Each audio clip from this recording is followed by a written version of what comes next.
হয়েছে? শুরু হয়েছে? হ্যাঁ, শুরু হয়েছে? দেখা যাচ্ছে?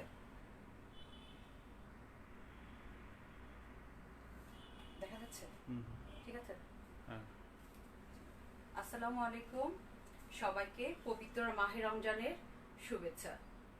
বর্তমানে করোনা মহামারী বা কোভিড-19 কারণে আমরা একটা সংকটময় পরিস্থিতির মধ্যে দিয়ে যাচ্ছি।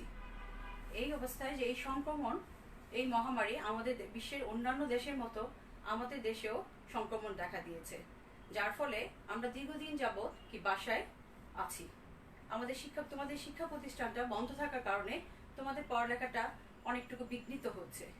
তো এই পরিস্থিতিতে তোমাদের পড়ালেখাটা যাতে বিঘ্নিত না হয়, তোমাদের পড়ালেখাটা যাতে বিঘ্নিত না হয় বা তোমরা যাতে পিছিয়ে না পড়ো, সেই লক্ষ্যে সরকারি নির্দেশনায় আমাদের ঢাকা কলেজের সুযোগ্য অধ্যক্ষ প্রফেসর নেহাল আহমেদ স্যারের উদ্যোগে অনলাইন ক্লাসের শুরু হয়েছে। তারই ধারাবাহিকতায় আমি নিগার পারভিন, সহকারী অধ্যাপক, উদ্ভিদ বিজ্ঞান বিভাগ, ঢাকা কলেজ, আজকে তোমাদের সামনে অনলাইন ক্লাসে উপস্থিত হয়েছি। আশা করছি আমার ছাত্ররা সবাই আমাকে দেখছো, যদিও আমি তোমাদের দেখতে পাচ্ছি না। কথা কি ক্লিয়ার? যেহেতু অনলাইন ক্লাস আমরা শুরু করছি আজকে, যেটা আমরা যারা সেকেন্ড ইয়ার, তোমরা যে সমস্ত ছাত্ররা, আমরা জানি যে ফার্স্ট ইয়ারে যারা ছিলে 2018-19 শিক্ষাবর্ষের ছাত্ররা, তোমাদের প্র্যাকটিক্যাল শুরু হয়নি, প্র্যাকটিক্যাল শেষ হয়নি, যার ফলে আমরা সেকেন্ড ইয়ারের ক্লাসটা শুরু করতে পারিনি। তোমাদের হয়তো অনেকের কাছে বই নেই বা সিলেবাসও নেই। আমি ক্লাস টিচার হিসেবে চেষ্টা করেছি গ্রুপে তোমাদের সিলেবাসটা দিয়ে দেওয়ার জন্য। তোমরা আশা করছি সবাই পেয়েছো এবং সেই অনুযায়ী তোমরা কি সিলেবাসগুলো ফলো করবে। আমি আজকে তোমাদের ট্যাক্সোনমি অফ এনজিওস্পার্ম পড়াবো। ট্যাক্সোনমি অফ এনজিওস্পার্ম কোড হচ্ছে বোটানি 202। তো আজকে ক্লাস শুরুর আগে একটু দেখে নাও যে আজকে টপিকসে কি থাকছে। আজকে আমি পড়াবো হচ্ছে তোমাদেরকে আলোচনা করব angiosperm, characteristics, taxonomy, scope of taxonomy, basic components of taxonomy, unit of taxonomy, আর হচ্ছে ট্যাক্সোনমিক হায়ারার্কি।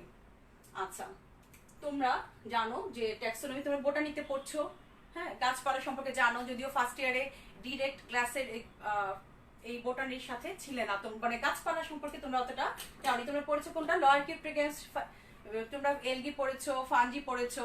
তো এই ট্যাক্সোনমিটা একটা খুব মজার একটা সাবজেক্ট। বোটানি পড়ছো, গাছপালা জানবে, তাই না? তো এই গাছপালার আমরা ট্যাক্সোনমিতে পড়লে গাছপালা, আমরা তোমার অনেক গাছ, যে আমরা যেটা আজকে অনলাইন ক্লাস করছি সেই হিসেবে বলছি যে যখন আমরা ইনশাল্লাহ একদিন আমরা ক্লাসে যাব, ক্লাসে যাওয়ার পরে আমাদের পরিস্থিতি যখন স্বাভাবিক হবে, তখন আমরা অবশ্যই ক্লাসে যেয়ে তোমাদেরকে প্র্যাকটিক্যালি হাতে কলমে গাছগুলো চিনাতে পারবো অনেক কিছু। আমাদের যে ট্যাক্সোনমি, যেটা হচ্ছে যে ফ্লাওয়ারিং প্লান্টস, যে ট্যাক্সোনমি অফ এনজিওস্পার্ম পড়ানোর সময় যেটা জিনিসটা হবে যে কি আমরা পড়ছি যে আবৃত্তিবীজী উদ্ভিদের ট্যাক্সোনমি অফ এনজিওস্পার্ম, যেটা হচ্ছে যে আবৃত্তিবীজী উদ্ভিদের শ্রেণীবিন্যাস। তাহলে আমরা জানতে হবে যেটা আবৃত্তিবীজী উদ্ভিদটা কি। আবৃত্তিবীজী উদ্ভিদ হচ্ছে যে সমস্ত উদ্ভিদের বীজ আবৃত থাকে। কোথায় আবৃত থাকে? ফলের মাঝে আবৃত থাকে, সেটাকে বলা হয় কি আবৃতবীজী উদ্ভিদ। আমি এই অংশটুকুও মুছে দিচ্ছি তোমাদেরকে। যদি বোর্ড দেখতে পাও, আমাকে যদি কোনো অসুবিধা হয় আমাকে একটু কমেন্টসে করো। উদ্ভিদকে সাধারণত দুইটা ভাগে ভাগ করা যায়। একটা হচ্ছে ফ্লাওয়ারিং প্লান্টস, আরটা হচ্ছে কি নন ফ্লাওয়ারিং প্লান্টস। ফ্লাওয়ারিং প্লান্টস হচ্ছে যে সমস্ত উদ্ভিদে ফুল হয় বা ফুল ধারণ করে, সে সমস্ত উদ্ভিদকে বলা হয় ফ্লাওয়ারিং প্লান্টস বা সপুষ্পক উদ্ভিদ। এই সপুষ্পক উদ্ভিদকে আবার দুইটা ভাগে ভাগ করা। সপুষ্পক উদ্ভিদ একটা হচ্ছে আবৃতবীজী, আরেকটা হচ্ছে গ্রুপ হচ্ছে কি নগ্নবীজী। আমরা নগ্নবীজীতে যাব না, আমরা যেহেতু আবৃতবীজী পড়ছি সেই হিসেবে আমরা আজকে কি পড়বো, আবৃতবীজী উদ্ভিদটা নিয়ে আলোচনা করব। এই যে একটা ছবি আঁকলাম, কেন এঁকেছি বলো? যাক, তোমাদের কথা তো আমি শুনতে পাচ্ছি না, তোমরা একটু খেয়াল করো। এটা একটা কি ফল, তাই না? আমরা সবাই চিনি এই ফলটা কি। আমি আসলে এত ডেসক্রিপশনে এটা ইয়ে করছি না।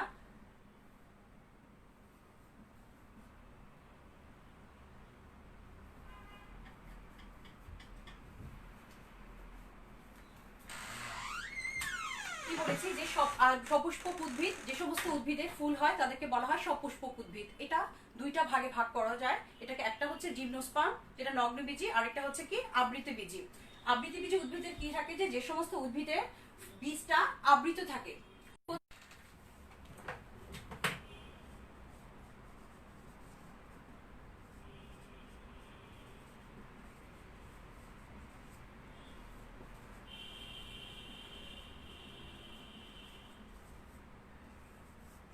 অ্যাঞ্জিওস দ্যাট মিন্স হচ্ছে হিডেন, এবং স্পার্ম হচ্ছে সিড বা বীজ। এই দুটো শব্দ মিলে অ্যাঞ্জিওস্পার্ম শব্দটা এসেছে। আবৃতবীজি উদ্ভিদের ক্ষেত্রে দেখা যায় যে আবৃতবীজি উদ্ভিদকে বর্তমানকালে যে আমাদের উদ্ভিদ জগতে যে প্রচুর উদ্ভিদ, যেটা 5 লক্ষাধিক উদ্ভিদ নিয়ে এই উদ্ভিদ জগৎ গঠিত, তার মাঝে হচ্ছে যে সবচেয়ে বেশি প্রাধান্য বিস্তারকারী যে উদ্ভিদটা বললাম সেটা হচ্ছে আবৃতবীজি উদ্ভিদ, এবং এর সংখ্যাটা হচ্ছে সবচেয়ে বেশি প্রাধান্য বিস্তারকারী যেহেতু উদ্ভিদ বললাম, যে প্রায় 2,80,000।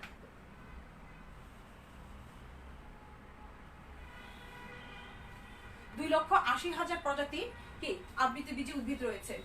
এবং এইগুলো উদ্ভিদগুলোর মধ্যে একটা একটা থেকে আকার আকৃতিতে বলো, দৈহিক গঠনে বলো, একটা একটার সাথে অনেক ধরনের পার্থক্য রয়েছে, এবং হচ্ছে ক্ষুদ্র থেকে শুরু করে বৃহৎ আকার উদ্ভিদ রয়েছে। সবচেয়ে যে ক্ষুদ্র আবৃতবীজি উদ্ভিদ সেটা হচ্ছে 0.1 মিলিমিটার। নামটা দেখো, আমি এক্সাম্পল দিয়ে দিচ্ছি, বোর্ডটাকে ক্লিয়ার কিনা দেখো। ওলফিয়া, ওলফিয়া একটা জলজ উদ্ভিদ, সবচেয়ে ক্ষুদ্র উদ্ভিদ যেটা আবৃতবীজি উদ্ভিদ, এবং সবচেয়ে বৃহৎ আকার যে উদ্ভিদটা সেটা হচ্ছে প্রায় 500 ফুট লম্বা বা 150 মিটার লম্বা ইউক্যালিপটাস। তোমরা নাম শুনে থাকবে ইউক্যালিপটাসের কথা, যেটা হচ্ছে অস্ট্রেলিয়ায় পাওয়া যায় সবচেয়ে বড় আকারের উদ্ভিদ ইউক্যালিপটাস।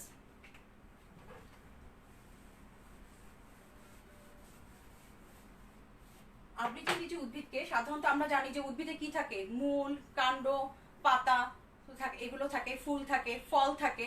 তো আবৃতবীজি উদ্ভিদের ক্ষেত্রে কি থাকে, মূল থাকে। তোমরা জানো যে উদ্ভিদে মাটির নিচে যে অংশটা থাকে সেটাকে বলা হয় মূল, এবং উপরের দিকে যে অংশটা বায়বীয় অংশটা সেটা হচ্ছে কি কাণ্ড। এবং কাণ্ডের মধ্যে কি থাকে, যে কাণ্ডটা যেটা বললাম যে একবীজপত্রী উদ্ভিদের ক্ষেত্রে যে মূলটা থাকতে পারে গুচ্ছমূল, এবং দ্বিবীজপত্রীর ক্ষেত্রে মূলটা হচ্ছে কি প্রধান মূল থাকে। সেরকম কাণ্ডটা একবীজপত্রীর ক্ষেত্রে অশাখ, দ্বিবীজপত্রীর ক্ষেত্রে কি থাকে, কাণ্ডটা শাখান্বিত হতে পারে। এই কাণ্ডেতে আবার হচ্ছে শাখা পাতা থাকে, পাতা আছে, তারপর হচ্ছে ফুল, ফুলের আবার বিভিন্ন অংশ। একটা আদর্শ ফুলে সাধারণত 4টা অংশ থাকে।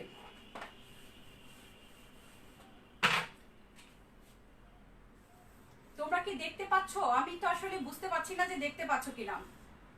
আশা করি সবাই দেখতে পাচ্ছ। অনলাইন ক্লাসে আমরা আসলে শুরু করেছি কেবল, আমাদের হয়তো অনেক সীমাবদ্ধতা থাকতে পারে। চেষ্টা করব তোমাদেরকে বোঝানোর জন্য, তোমরাও আমাকে সহযোগিতা করবে।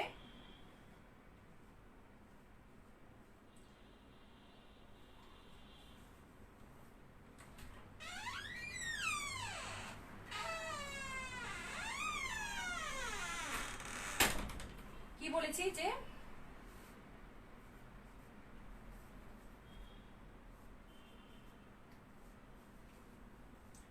তোমরা স্ক্রিনশট নিয়ে রাখতে পারো, যেহেতু তোমাদের কাছে আমি যেটা আগেই বললাম যে তোমাদের কাছে যে দ্বিতীয় বর্ষে তোমাদের ক্লাস শুরু হয়নি, যেহেতু অনেকের কাছে বই নেই, তোমরা ছবিগুলো স্ক্রিনশট নিয়ে রাখতে পারো, বা পরবর্তীতে যখন কোনো কিছু প্রবলেম হবে ধরা আমাকে কমেন্টস করো, আমি কমেন্টসগুলো দেখলে পরবর্তীকালে নেক্সট ক্লাসে আমি সেটা সলভ দেওয়ার চেষ্টা করব।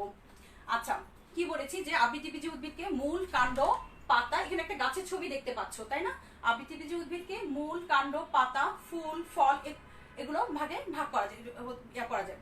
তো ফুলের মধ্যে কি থাকে, যে একটা ফুলে যে 4টা অংশ থাকে, সাধারণত একটা আদর্শ ফুলে আবৃতবীজি উদ্ভিদের ক্ষেত্রে দেখা যায়, যেটা যে দ্বিবীজপত্রীর আবৃতবীজির ক্ষেত্রে 4টা অংশ কথা বললাম, যে বাইরের যে অংশটা সেটাকে বলা হয় বৃতি বলা হয়। বৃতির প্রত্যেকটা অংশকে বলা হয় কি, এটাকে বৃত্তাংশ বা সেপাল বলা হয়।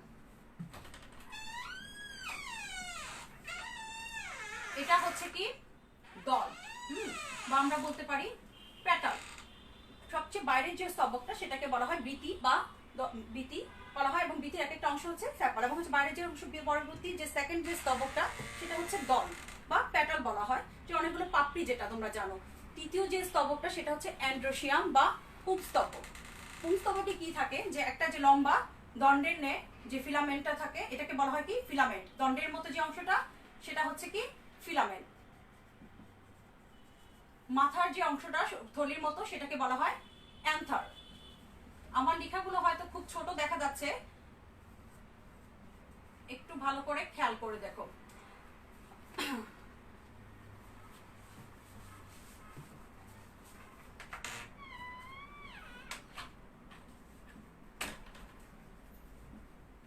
আচ্ছা, ফুলের যে থার্ড স্তবকটার কথা বললাম যে সেটাকে বলা হয় অ্যান্ড্রোসিয়াম, যেটা কিনা যে একটা যে কি লম্বা সরু অংশ যেটা থাকে সেটাকে বলা হয় যে দণ্ডের মতো যে অংশটা সেটাকে ফিলামেন্ট বলে, এবং মাথার থলির মতো যে অংশটা সেটাকে কি বলা হয় অ্যান্থার বলা হয়। এই দুটো মিলে পুংস্তবক বা অ্যান্ড্রোসিয়াম।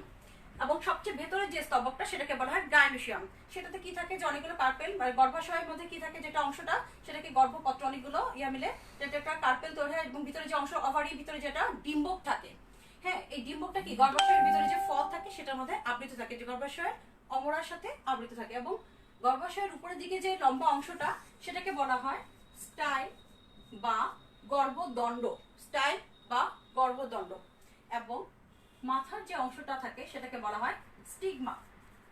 স্টিগমা বা গর্ভমুণ্ড। তাহলে আমরা দেখছি যে ফুলের যে সবচেয়ে ভেতরে যে স্তবক যে অংশটা থাকে সেটাকে বলে কি বলে যে গর্ভাশয়ের যে অংশটা, একটা গর্ভাশয়ের মধ্যে কি থাকতে পারে, একটা ফুলের ভিতর অংশে গর্ভদণ্ড থাকতে পারে, গর্ভমুণ্ড থাকতে পারে, এবং ভিতরে যে থাকে ডিম্বক বা বীজ। এই যে ছবিটা আঁকলাম তোমাদের জন্য ফুলের একটা ছবি, তাহলে কি বলছি যে আবৃতি বীজ উদ্ভিদের কথাটা কি বলেছি যে ডিম্বক এবং বীজটা ফুলের মধ্যে কি ফলের মধ্যে বীজটা আবৃত থাকে। তো আবৃতবীজী উদ্ভিদগুলো কি হতে পারে, এক বর্ষজীবী হতে পারে, দ্বিবর্ষজীবী হতে পারে, এবং হচ্ছে বহু বর্ষজীবী হতে পারে। আবার এগুলো বিরুৎ হতে পারে, গুল্ম হতে পারে, উপগুল্ম কিংবা বৃক্ষ হতে পারে। আমরা বলছি ক্যারেক্টারিস্টিক্সের কথা, কিসের আবৃতবীজী উদ্ভিদের ক্যারেক্টারিস্টিক্সের কথা বা বৈশিষ্ট্যের কথা, যে আবৃতবীজী উদ্ভিদগুলো কি হতে পারে, এক বর্ষজীবী বললাম, দ্বিবর্ষজীবী বা বহু বর্ষজীবী হতে পারে। আবার কি হতে পারে, এরা বিরুৎ হতে পারে, গুল্ম হতে পারে, উপগুল্ম হতে পারে, এবং হচ্ছে বৃক্ষ হতে পারে। এবং এদের যে পরিবহন কলাগুচ্ছ, কোনগুলো পরিবহন কলাগুচ্ছ, জাইলেম এবং ভেসেল সেটা আছে, এবং জাইলেমে ভেসেল এবং হচ্ছে ফ্লোয়েমে সঙ্গী কোষ থাকে আবৃতবীজী উদ্ভিদের ক্ষেত্রে। এবং এক্ষেত্রে যেটা বললাম যে আবৃতবীজী উদ্ভিদের ক্ষেত্রে কি থাকে যে লম্বা দণ্ডের ন্যায় যে পরাগধানী থাকে সেই পরাগধানীর ভিতরে মিউসিস প্রক্রিয়ায় মাইক্রোস্পোর তৈরি হয়। সাধারণত 4টি মাইক্রোস্পোর তৈরি হয়।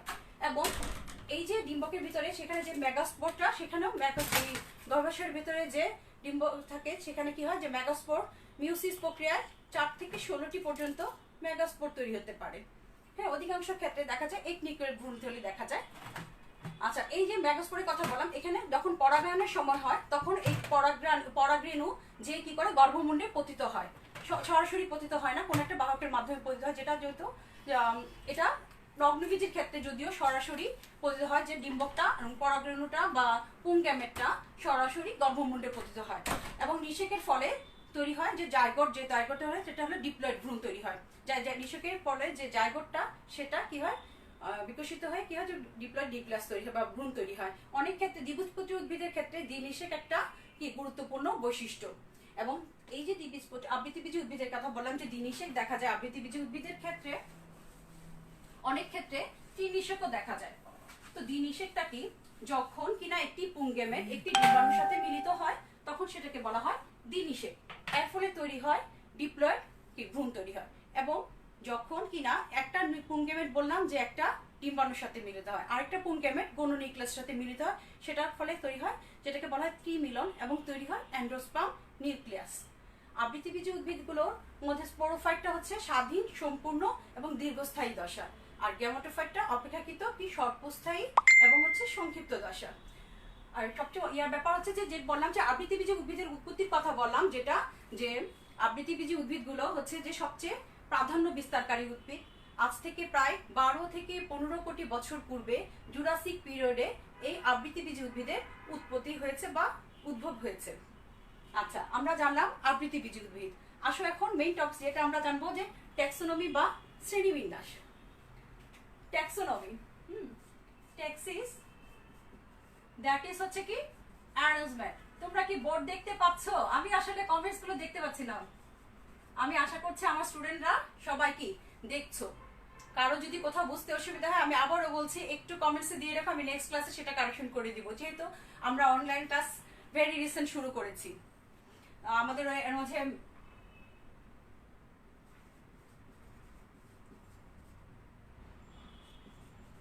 বোর্ড দেখা যাচ্ছে, একটু লিখে নিবে সবাই। আশা করি সামনে কলম কাগজ আছে, একটু করে লিখে নিবে ইনফরমেশন গুলো, ঠিক আছে?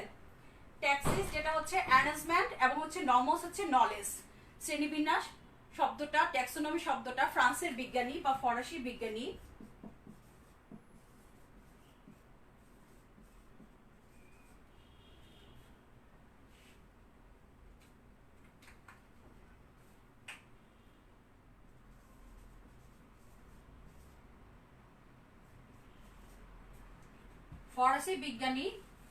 এপিডি ক্যান্ডলি সর্বপ্রথম কি করেছে? এই ট্যাক্সোনমি শব্দটা সর্বপ্রথম প্রয়োগ করেছে। ট্যাক্সিস এবং নমস, অ্যারেঞ্জমেন্ট বা নমস হচ্ছে নলেজ, এই দুইটা শব্দ মিলিত হয়ে ট্যাক্সোনমি শব্দটা এসছে।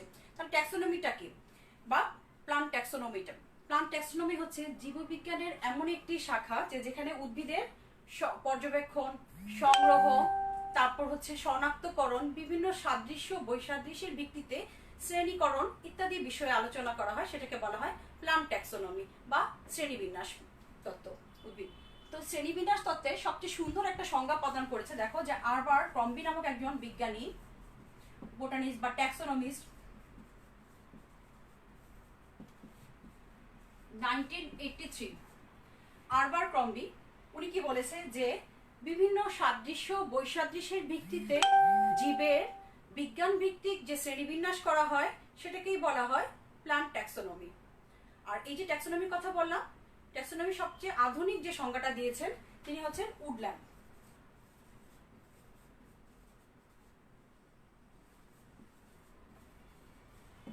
উডল্যান্ড কি বলেছেন? Taxonomy is generally considered. আমি লিখে দিই, তোমরা একটু দেখো, যেহেতু তোমাদের অনেকের কাছে বই নেই, সো আমি একটু ডেফিনেশনটা লিখে দিচ্ছি ট্যাক্সোনমি, তোমরা একটু লিখে নাও।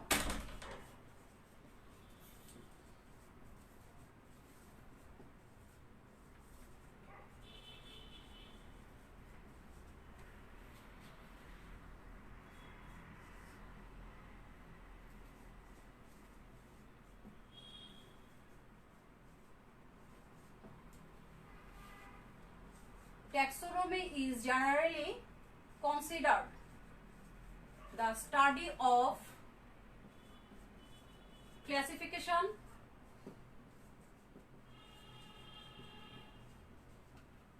including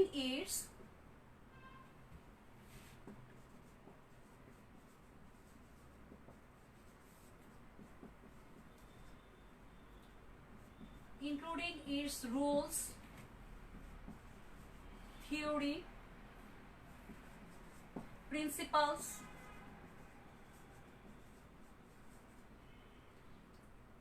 and procedure.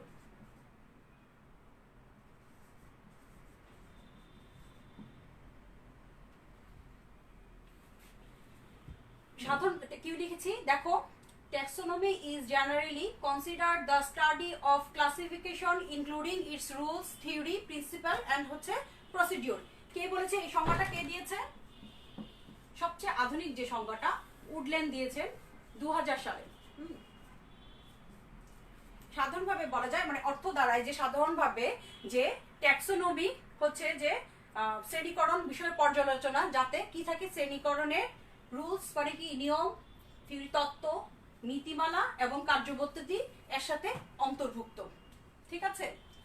এটা হচ্ছে উডল্যান্ডের মত। সহজভাবে যদি বলি যে বিজ্ঞানের এমন একটি শাখা জীববিজ্ঞানের যেখানে উদ্ভিদের পর্যবেক্ষণ, সংগ্রহ, সংরক্ষণ বা শনাক্তকরণ, বিভিন্ন সাদৃশ্য বৈসাদৃশ্যের ভিত্তিতে আমার শ্রেণীবিন্যাস করা সম্পর্কে আলোচনা গবেষণা করা হয়, সেটাই হচ্ছে প্ল্যান্ট ট্যাক্সোনমি।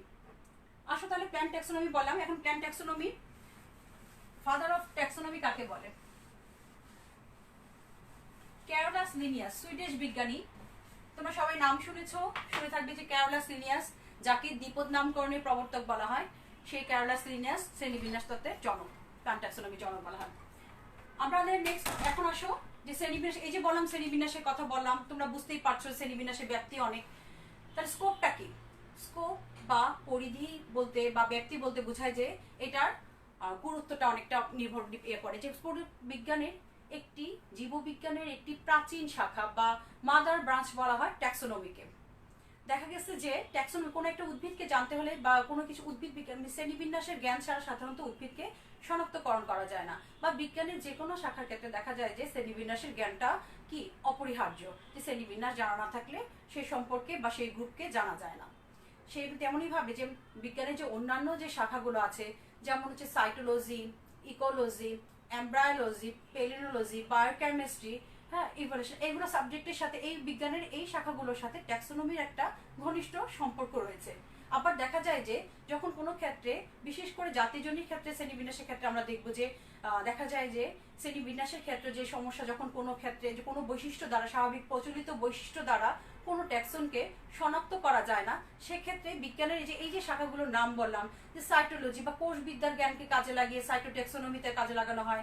তারপর হচ্ছে যে ক্যামোট্যাক্সোনমিতে কোষ রসায়নের জ্ঞানকে কাজে লাগানো হয়, ক্যামোট্যাক্সোনমিতে কোষ রসায়নের জ্ঞানকে কাজে লাগানো হয়, সাইটোট্যাক্সোনমিতে কোষবিদ্যার জ্ঞানকে কাজে লাগানো হয়। তো এইভাবে দেখা যায় যে একটার সাথে বিভিন্ন শাখার সাথে, বিজ্ঞানের প্রায় প্রত্যেকটা শাখার সাথেই এই ট্যাক্সোনমির একটা ঘনিষ্ঠ সম্পর্ক রয়েছে, যাকে বলা যায়। এবং হচ্ছে আবার আরেকটা জিনিস যে ট্যাক্সোনমিক জ্ঞানের মাধ্যমে যে জানা যায় যে ট্যাক্সোনমির বিশালতা বা পরিধির ক্ষেত্রে আরেকটা উল্লেখযোগ্য জিনিস হচ্ছে যে এগ্রিকালচার বলো, ফরেস্ট্রি বলো, হ্যাঁ, বা বন বিভাগ বা হর্টিকালচারের ক্ষেত্রে দেখা যায় যে ওই শাখাগুলোর ক্ষেত্রে বা ওই শস্য ব্যবস্থাপনা বলো বা কোনো একটা শনাক্তকরণ করতে গেলে বা কোনো একটা বিশেষ ইয়াতে জন্য কি যে ট্যাক্সোনমিক জ্ঞানটা অপরিহার্য।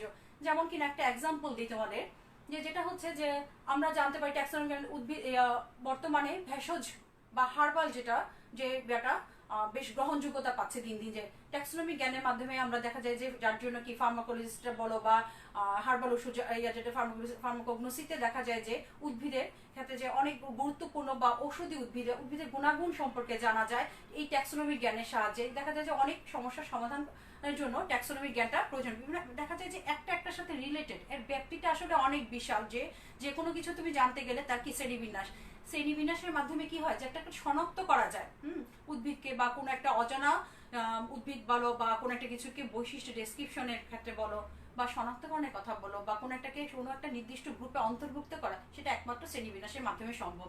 সুতরাং দেখা যায় যে বিভিন্ন ক্ষেত্রে বিজ্ঞানের এই শাখাটার গুরুত্ব বা ব্যাপ্তিটা অনেক বিশাল এবং কি বিস্তৃত স্কোপ অফ, এটাই হচ্ছে স্কোপ অফ ট্যাক্সোনমি। আসো এবার হচ্ছে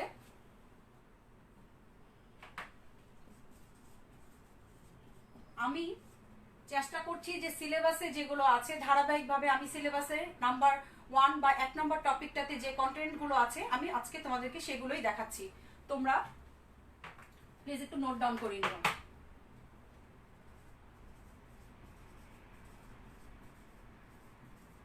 বেসিক কম্পোনেন্টস অথবা ফান্ডামেন্টালস অফ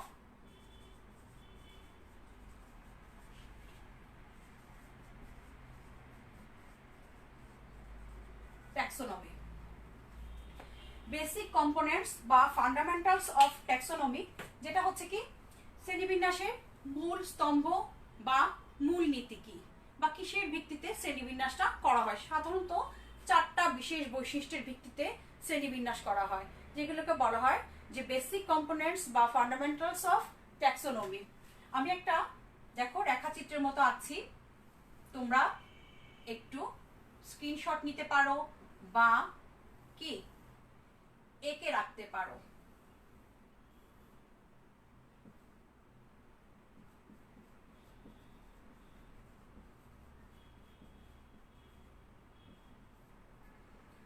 আচ্ছা আমি একটু এখানে লিখে দিচ্ছি, তোমরা দেখো। ডেসক্রিপশন বা বর্ণনা, নাম্বার 2 আইডেন্টিফিকেশন,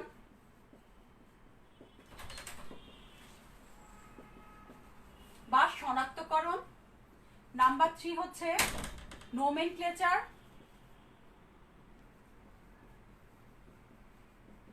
বা নামকরণ, নাম্বার 4 এবং লাস্ট যে কম্পোনেন্ট সেটা হচ্ছে ক্লাসিফিকেশন বা শ্রেণীবিন্যাসকরণ।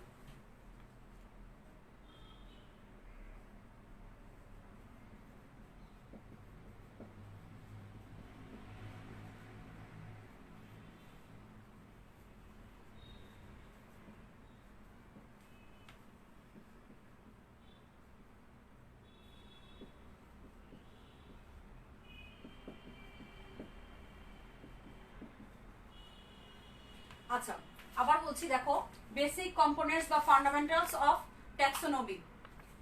চারটা বৈশিষ্ট্য বা ভিত্তিতে যেটাকে শ্রেণীবিন্যাসের মূল ভিত্তি ধরা হয় চারটা বৈশিষ্ট্যকে। ডেসক্রিপশনটা কি, যে আমরা সাধারণত উদ্ভিদকে কিভাবে ডেসক্রাইব করি, যে একটা যখন কোনো একটা অজানা উদ্ভিদ নেই বা কোনো একটা উদ্ভিদকে মরফোলজিক্যালি সাধারণত বাহ্যিকভাবে আমরা যেভাবে দেখতে পাই, যেমন বাইরের দিক দিয়ে যে কাণ্ড, পাতা, ফুল, ফল, এই জিনিসগুলো আমরা বাহ্যিকভাবে দেখতে পাই। তাদেরকে তার মানে কি, আমরা উদ্ভিদকে যেভাবে দেখতে পারি সেটাকে বর্ণনাটাকে পুঙ্খানুপুঙ্খানু লিখিতবদ্ধ করা বা লিখে রাখাটাই হচ্ছে বা বৈশিষ্ট্য, সেটাই হচ্ছে ডেসক্রিপশন বা বৈশিষ্ট্যের বর্ণনা। আমি আবারও বলছি, একটু খেয়াল করো, যে ডেসক্রিপশনটা হচ্ছে যে উদ্ভিদকে বর্ণনা করা, যেটা বাহ্যিকভাবে যেটা দেখা যায়, যে এর কি কাণ্ডটা কিরকম, শাখো না অশাখো না শাখান্বিত, তারপর পাতাটা কিরকম, ফুল, ফল, এভাবে বাহ্যিকভাবে যে জিনিসগুলো দেখা যায় সেটাকে নিয়মতান্ত্রিক সঠিক উপায়ে লিখে রাখাটা হচ্ছে কি বৈশিষ্ট্যের বর্ণনাকরণ করা বা বৈশিষ্ট্যের বর্ণনাকরণ বা ডেসক্রিপশন। নাম্বার 2 হচ্ছে শ্রেণীবিন্যাসের সেকেন্ড কম্পোনেন্ট হচ্ছে আইডেন্টিফিকেশন। আইডেন্টিফিকেশন হচ্ছে যে উদ্ভিদকে কোনো একটা নির্দিষ্ট প্রজাতিতে অন্তর্ভুক্ত করা বা নির্দিষ্ট একটা গণে শনাক্ত করা, যেটা মানে একটা গ্রুপে, যে বিভিন্ন, এই যে বললাম যে 1 নম্বরে বললাম যে বৈশিষ্ট্যের বর্ণনাকরণ, সেই বৈশিষ্ট্যের বর্ণনাকরণের ভিত্তিতে উদ্ভিদকে কোনো একটা নির্দিষ্ট ট্যাক্সোনমিক গ্রুপে অন্তর্ভুক্ত করা তথা কি নির্দিষ্ট করা, শনাক্ত করাকে বলা হয় যে শনাক্তকরণ বা আইডেন্টিফিকেশন। সাধারণত দেখা যায় যে বিভিন্ন ধরনের এই যে শনাক্তকরণ কাজটা, এটা কাজটা কার? সাধারণত ট্যাক্সোনমিস্টদের বা যারা গবেষণা করছে ট্যাক্সোনমি নিয়ে বা গাছপালা নিয়ে, উদ্ভিদ নিয়ে, তারা এই কাজটা করে থাকে। কিভাবে করে থাকে? সাধারণত হার্বেরিয়ামে রক্ষিত নমুনা বলো বা হচ্ছে ফ্লোরা, মনোগ্রাফ, রিভিশন কিংবা শনাক্তিনামা বা কি এর মাধ্যমে তারা কি করে এই শনাক্তকরণের কাজটা করে। কি লিখলাম এখানে? ফ্লোরা বলো, মনোগ্রাফ বলো, রিভিশন বলে, এগুলো বিভিন্ন জার্নাল, এগুলো বিভিন্ন ধরনের কি যে গবেষণাপত্র, তার মাধ্যমে কি হয় যে এটা উদ্ভিদকে কোনো একটা অজানা উদ্ভিদকে শনাক্ত করা যায়। হ্যাঁ, যেমন কি না, যে ডেভিড প্রেনের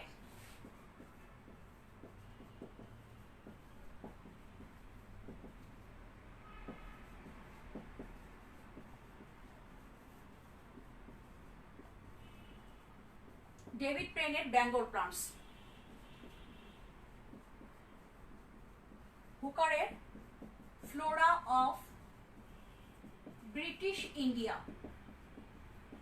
হ্যাঁ, এগুলো হচ্ছে তো উদ্ভিদকে শনাক্তকরণের জন্য কিভাবে করতে পারি? ফ্লোরা, মনোগ্রাফ, রিভিশন, শনাক্তিনামা বা কি, এবং হচ্ছে কি হার্বেরিয়ামে রক্ষিত নমুনা দ্বারা গবেষকগণ বা ট্যাক্সোনমিস্টগণ উদ্ভিদকে কোন একটা নির্দিষ্ট গ্রুপে, প্রজাতি পর্যন্ত বা কোন একটা ট্যাক্সনে শনাক্ত করেন, সেটাকে বলা হচ্ছে শনাক্তিকরণ। যেমন হচ্ছে ডেভিড প্রেনের হচ্ছে বেঙ্গল প্লান্টস, হচ্ছে হুকারের ফ্লোরা অফ ব্রিটিশ ইন্ডিয়া। এরপর আসো যে নাম্বার 3, কি বলেছি নাম্বার 3 তে তোমাদেরকে নিশ্চয় মনে আছে কি লিখেছি? নোমেনক্লেচার। নোমেনক্লেচারটা কি? নোমেনক্লেচার হচ্ছে নামকরণ করা। কেন নামকরণ করা হয়? কে করে এই নামকরণটা?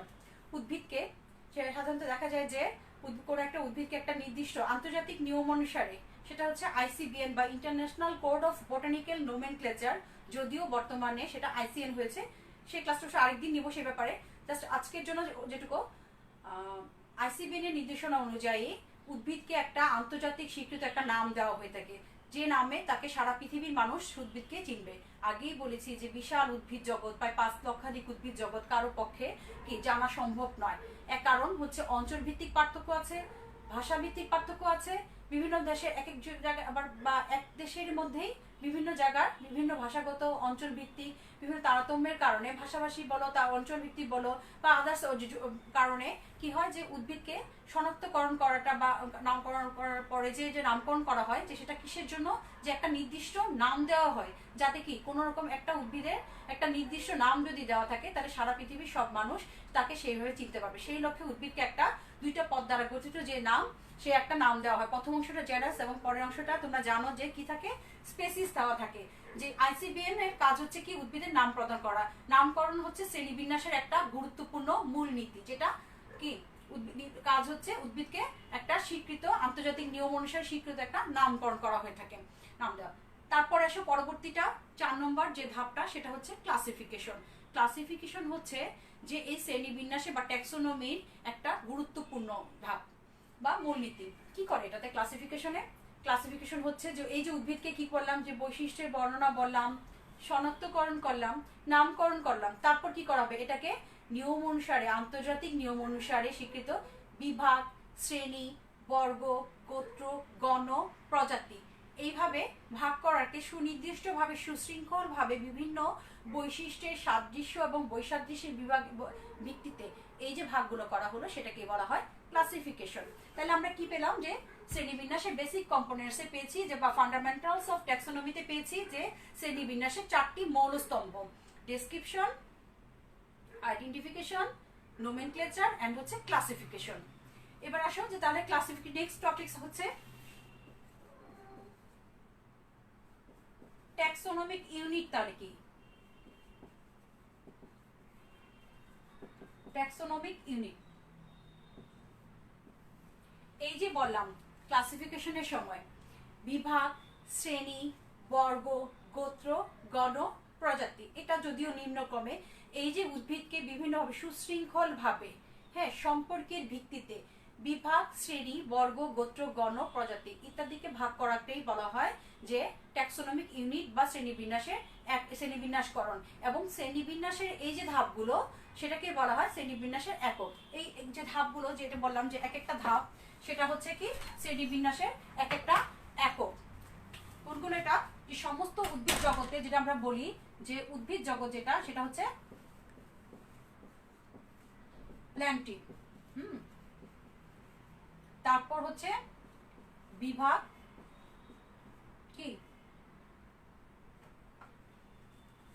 এখানে আমি একবারে দেখাচ্ছি তোমাদেরকে, একটা এক্সাম্পল সহ দেখাই।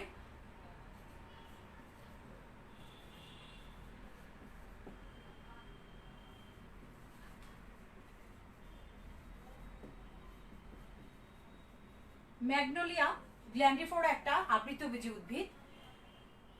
এর যদি আমি সিস্টেমেটিক পজিশন বা ট্যাক্সোনমিক হায়ারার্কি দেখাতে যাই, শ্রেণীবিন্যাসের উচ্চক্রম হচ্ছে প্রজাতি থেকে শুরু করে যে প্রজাতি, গণ, তারপর হচ্ছে পরিবার, বর্গ, তারপর শ্রেণী, বিভাগ এবং হচ্ছে কি সমস্ত উদ্ভিদ জগতে এই ধারাক্রমে উচ্চক্রমে সাজালে যে দৃশ্য হয় সেটাকে বলা যায় ট্যাক্সোনমি, যে ধাপগুলো হয় সেটাকে বলা হয় ট্যাক্সোনমিক হায়ারার্কি।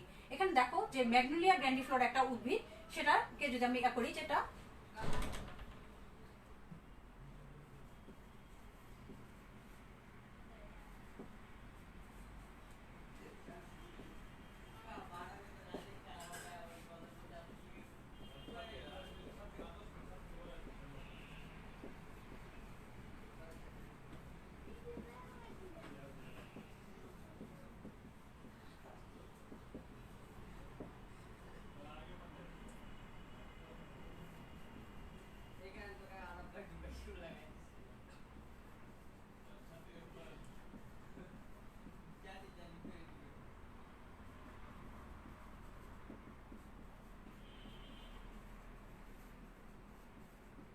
তোমরা কি বোর্ডটা দেখতে পাচ্ছ?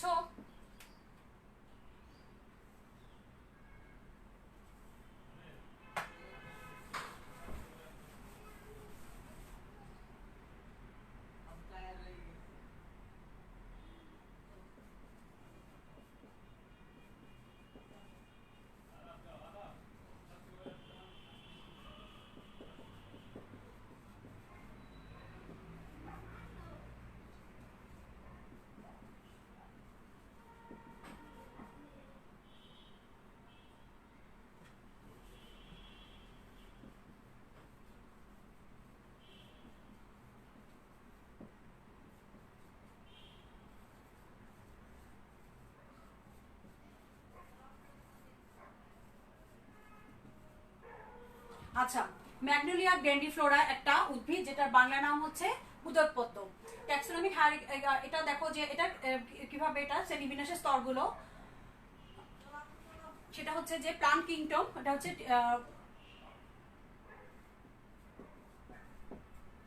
প্ল্যান্টে, এটা ডিভিশন হচ্ছে ম্যাগনোলিওফাইটা, ডিভিশন হচ্ছে বাংলা বিভাগ, বিভাগ হচ্ছে ম্যাগনোলিওফাইটা, ক্লাস বা শ্রেণী হচ্ছে ম্যাগনোলিওপসিডা, অর্ডার ম্যাগনোলিয়ালিস, ফ্যামিলি ম্যাগনোলিয়েসি, জানাস ম্যাগনোলিয়া, জানাসের পরে কি স্পেসিস, স্পেসিস হচ্ছে ম্যাগনোলিয়া। আমরা জানি আমরা যখন বৈজ্ঞানিক নাম লিখতে যাই, জানাসের নামের শেষে কি থাকে, জানাসের একটা অংশ থাকে, স্পেসিসের ক্ষেত্রে দুইটা অংশ থাকে, দুইটা পদ থাকে, দুইটা পদের নিচে কি হবে দাগ দিয়ে লিখতে হবে, যেহেতু আমরা হাতে লিখছি।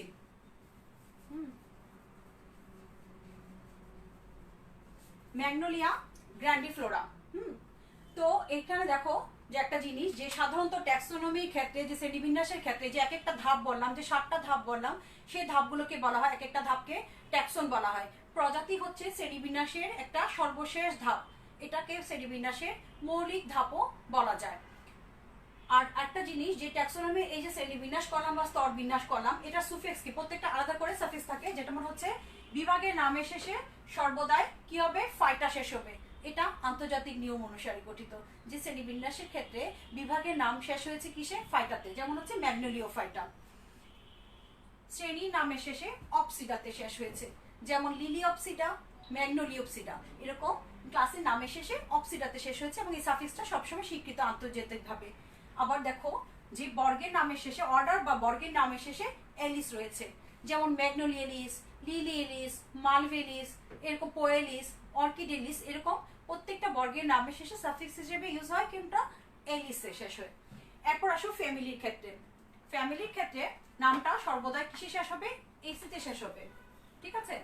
সাফিক্স হিসেবে কি থাকে, এসি থাকে, এবং এটা যেমন হচ্ছে ম্যাগনোলিয়াসি, সোলানেসি, পোয়েসি, মালভেসি, এরকম প্রত্যেকটা বিভাগ এসএনই নাম পরিবারের নামের শেষে কি থাকে, এসিতে শেষ হয়, এটাও আন্তর্জাতিকভাবে স্বীকৃত। আচ্ছা, কি বললাম, যে এই যে বললাম যে শ্রেণীবিন্যাসের যে এক একটা যে স্তরগুলো, সেগুলোকে বলা হয় ট্যাক্সন বলা হয়, শ্রেণীবিন্যাসের এককটা, এবং প্রজাতি হচ্ছে শ্রেণীবিন্যাসের মৌলিক একক বা সর্বশেষ ধাপ। সেটা কি, যে এটা একটা বৃহৎ পপুলেশন, যাদের মধ্যে নিজেদের মধ্যে যৌন প্রজননের মাধ্যমে উর্বর সংকর বা বংশধর তৈরি হতে পারে। সাধারণত একই প্রজাতির উদ্ভিদের মধ্যে সংকরণের মাধ্যমে, যৌন প্রজননের মাধ্যমে উর্বর বংশধর তৈরি হয়। সাধারণত দুইটা ভিন্ন ইয়ার মাঝে, উদ্ভিদের মাঝে সংকরণটা সাধারণত হয় না আর কি। তো যেমন হচ্ছে ম্যাগনোলিয়া গ্র্যান্ডিফ্লোরা একটা, আর্টোকার্পাস হেটেরোফাইলাস, অরাইজা স্যাটাইভা, এরকম অনেকগুলো নাম আছে, যেটা প্রজাতির ক্ষেত্রে আমরা বলতে পারি যে দুইটা নামের অংশ। তো জানাসটা কি, জানাসটা হচ্ছে যে জননাঙ্গের দিক থেকে সাদৃশ্যযুক্ত অনেকগুলো প্রজাতি মিলে একটা গণ হয়। যেমন কি নাম, সোলানাম একটা গণ, ফিকাস একটা গণ, ব্রাসিকা একটা গণ, এরকম অসংখ্য গণ আছে। কি বললাম, যে প্রজাতি তো সবচেয়ে কি শ্রেণীবিন্যাসে সর্বনিম্ন একক বা মৌলিক একক বলা হয়, এবং যেটা হচ্ছে যে সর্বোচ্চ মানে বৃহৎ একটা পপুলেশন, সর্বনিম্ন একক, এবং হচ্ছে এটা মৌলিক একক শ্রেণীবিন্যাসে। আর জানাসটা হচ্ছে জননাঙ্গের দিক থেকে সাদৃশ্যযুক্ত অনেকগুলো প্রজাতি মিলে একটা কি হয়, গণ হয়। যেমন লিখেছি কি, সোলানাম একটা গণ, ফিকাস একটা গণ, ব্রাসিকা একটা গণ। পরিবারে আসো, পরিবারের নামের শেষে কি বলেছি, এসিতে শেষ হবে। অনেকগুলো সাদৃশ্যযুক্ত গণ মিলে কি হয়, একটা কি পরিবার হয়, ঠিক আছে। সাদৃশ্যযুক্ত অনেকগুলো পরিবার মিলে, গণ মিলে একটা পরিবার হয়, এবং পরিবারের নামের শেষে সর্বদা এসিতে শেষ হয়।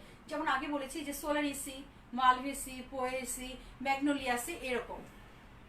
অর্ডার বা বর্গ, অনেকগুলো সাদৃশ্যযুক্ত বা একরকম সম্পর্কযুক্ত অনেকগুলো পরিবার মিলে একটা বর্গ হয়, ঠিক আছে। যেমন অর্কিডেলিস বলো, মালভেলিস বলো, সোলানেসিস বলো। আমি বোর্ডটা মুছে দিচ্ছি, বোর্ডটা আমাদের ক্লাসরুমের মতো বড় বোর্ড না, যেহেতু সেহেতু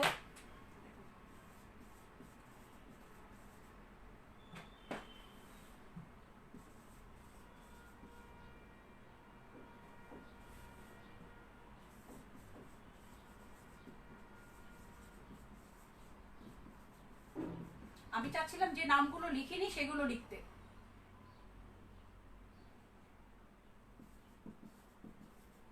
যাতে তোমরা জানতে পারো।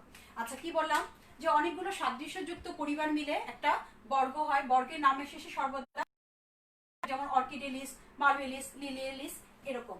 আবার এরপর আসো শ্রেণী। শ্রেণী কি? অনেকগুলো সাদৃশ্যযুক্ত বর্গ মিলে একটা শ্রেণী হয়। হ্যাঁ, যেমন হচ্ছে লিলিঅপসিডা, ম্যাগনোলিওপসিডা এরকম শ্রেণী, এবং শ্রেণীর শেষে কি থাকে? অপসিডাতে শেষ হয়। আবার আসো যে অনেকগুলো সাদৃশ্যযুক্ত শ্রেণী মিলে একটা ডিভিশন বা বিভাগ হয়, যেমন হচ্ছে ম্যাগনোলিওফাইটা একটা বিভাগ। আর সমস্ত উদ্ভিদ জগৎ একটা উদ্ভিদ জগৎ, যেটা প্লান্টি বলা হয়, সেটা একটা সমস্ত উদ্ভিদ মিলেই প্লান্টি বা উদ্ভিদ জগৎ। যাই হোক, এই গেল হচ্ছে ট্যাক্সোনমিক কি হায়ারার্কি বলো বা ইউনিটস বলো এটাতে। তাহলে এখন একটু ছোট্ট করে বলি যে শ্রেণীবিন্যাসের যদি বলি যে নীতিমালা, শ্রেণীবিন্যাসের প্রিন্সিপালস অফ ক্লাসিফিকেশন বা নীতিমালাগুলো কি? নীতিমালাটা কি বা উদ্দেশ্য, এইম অ্যান্ড অবজেক্টস বলো বা ইম্পর্টেন্স বলো শ্রেণীবিন্যাসের, মোট কথা হচ্ছে শ্রেণীবিন্যাসটা করা হয় উদ্ভিদ জগৎকে, বিশাল উদ্ভিদ জগৎ, আগে বলেছি প্রায় 5 লক্ষাধিক বিভিন্ন প্রজাতির উদ্ভিদ রয়েছে আমাদের এই উদ্ভিদ জগতে। তো সবগুলো উদ্ভিদকে খুব কম সময়ে সহজে জানা আমাদের পক্ষে সম্ভব না, কারো একা পক্ষে। সেই জন্য কি করা হয় যে উদ্ভিদ জগৎকে জানার জন্য, সহজে কম সময়ে কম পরিশ্রমে সারা পৃথিবীর উদ্ভিদ সম্পর্কে জানার জন্য শ্রেণীবিন্যাসটা অত্যধিক প্রয়োজনীয়, বা এটা একটা শ্রেণীবিন্যাসের নীতিমালার মধ্যে পড়ে যে শ্রেণীবিন্যাসটাকে সহজভাবে গ্রহণযোগ্যভাবে তাদের বিভিন্ন সাদৃশ্য বৈসাদৃশ্যের ভিত্তিতে জানাটাকে হচ্ছে কি শ্রেণীবিন্যাসের একটা নীতিমালা। এটাও শ্রেণীবিন্যাসের একটা উদ্দেশ্যের মধ্যেও পড়ে। এরপর আসলে যে অভিব্যক্তির উপর, অভিব্যক্তিটা কি বা বিবর্তনটা কি? যে বিবর্তনের অনুসারে উদ্ভিদগুলোকে উদ্ভিদ সাজানোটাও হচ্ছে কি শ্রেণীবিন্যাসের একটা নীতিমালার মধ্যে পড়ে। অভিব্যক্তি অনুসারে যে উদ্ভিদটা প্রথমে সৃষ্টি হয়েছে সেটাকে প্রথমে রাখা, বা আদি যে গ্রুপটা প্রথমে এসেছে তাকে প্রথমে রাখা, এবং শেষে যে উদ্ভিদটা এসেছে তাকে শেষ দিকে স্থান দেওয়া বা উন্নত পজিশনে রাখা, সেটা হচ্ছে শ্রেণীবিন্যাসের একটা নীতিমালা।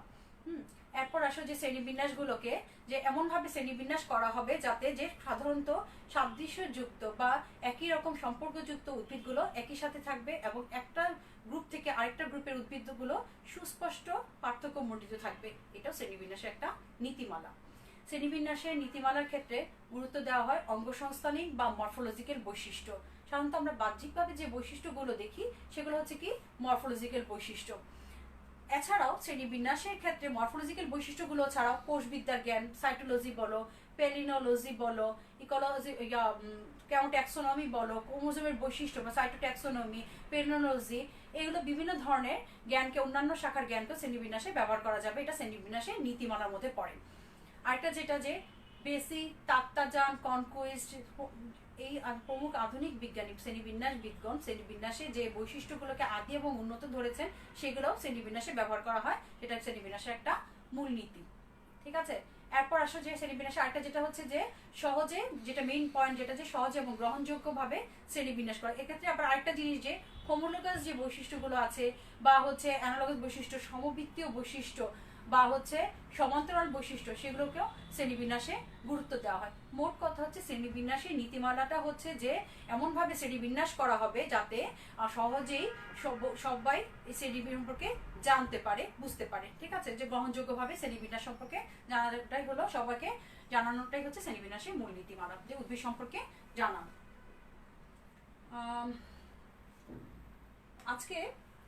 আজকে এই পর্যন্তই রাখতে চাচ্ছি, যেহেতু সময় হয়েছে। আমি ক্লাসের প্রায় শেষ দিকে চলে এসেছি।